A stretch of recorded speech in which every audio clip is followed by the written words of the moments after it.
guys sana kai thil ka chi honin oi cha khat mo sian kan ki pu hon tai chi ni chano khatมีจะนูขะเจอกินในใต้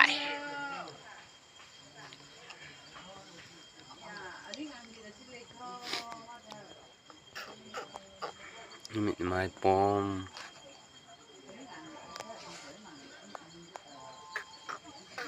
วิวร์สก็มาอีปินไว้หลันนมsei di sa di zong um poi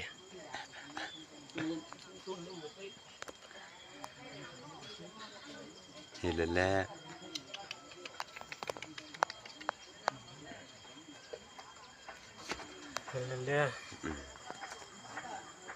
le shilai e te ko on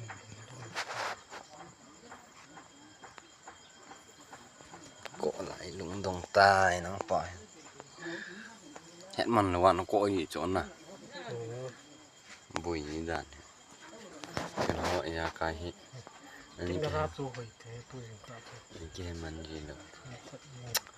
ไอ้จะหอยโจแกอ่ะ